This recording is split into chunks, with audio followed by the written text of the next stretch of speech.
What's up, everyone? Marc Lobliner, TigerFitness.com.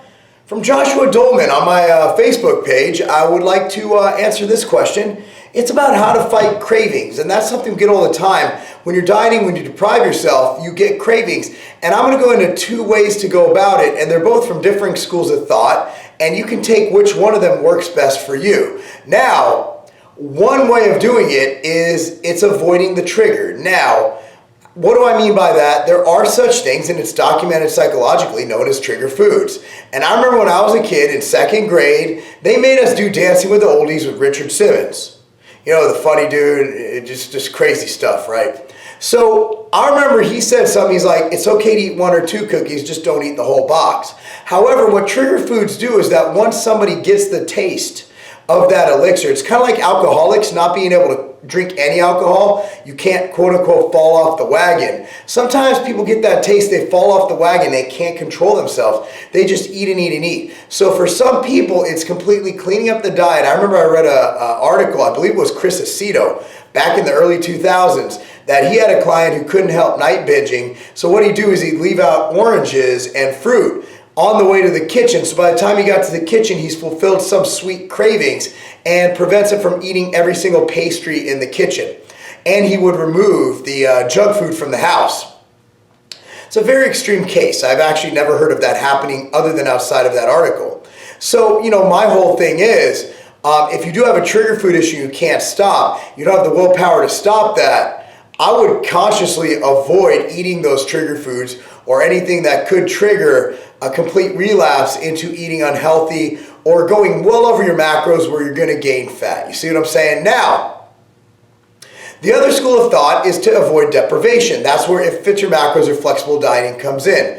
The reason I'm not as huge of a fan of that as I am more moderate approaches is that it does a lot of foods that are craved, a lot of foods that are wanted by people who are dieting or contest prep are very calorically dense and very lacking of micronutrients. So what you see is people will fit all their macros into these, nutritionless, basically nutrientless foods that are extremely calorically dense, so they're not getting the wonderful vitamins and minerals that you get from like broccoli or green beans or sweet potatoes or even whole meat. So you'll see them just cram in protein powder and Entenmann's dessert pastries, and you're not going to get that same benefit from micronutrient health standpoint as eating whole natural foods. Also, when you're eating whole natural foods, they're much less dense in calories, so you're able to eat much more and get much more out of what you eat. Now, what my opinion is it just depends on who you are. Me,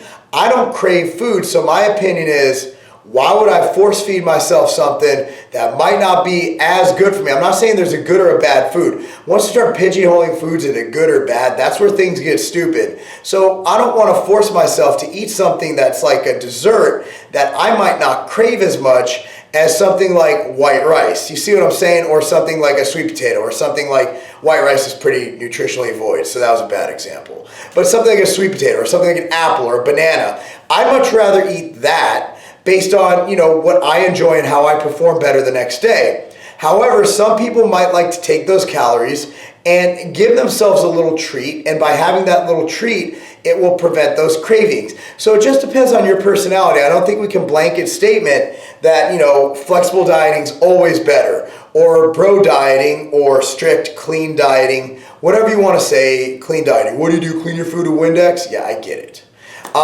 Where that might be the best method for some because it avoids the trigger foods. What you need to do is identify, first of all, if you can overcome trigger food issues, and if you can allow yourself a small free food, a small, yummy, delicious nugget of awesomeness here or there, like a dessert or a pastry or a piece of cake, and not go overboard. If you can do that, then flexible dieting might be for you. However, if you do get cravings and you have one cookie and you end up eating an entire package of cookies, that's a problem and you want to avoid that trigger food. Or you need to seek help and figure out why you have that unhealthy relationship with food. Okay, so there's another thing to look at. So to just basically pinpoint what works best for you and what is of best interest to you. At the end of the day, if your macros are on point at the end of the day, it doesn't matter if you fill them with pastries and protein powder or chicken and sweet potato.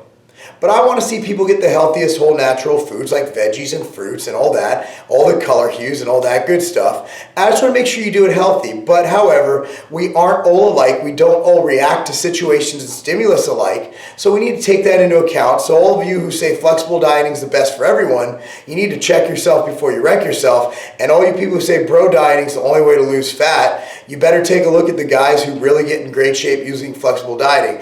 I think we need to stop pigeonholing ourselves into corners, need to stop taking sides, and need to realize that as with anything, human beings are all different and we all react to things differently, and all of us should be treated differently. And this is how I coach my clients. For that information, it's in the description box below, or you can just ignore me. Anyway, I'm Marc Lobliner, TigerFitness.com, because identifying that everybody's beautiful in their special. That's not a game.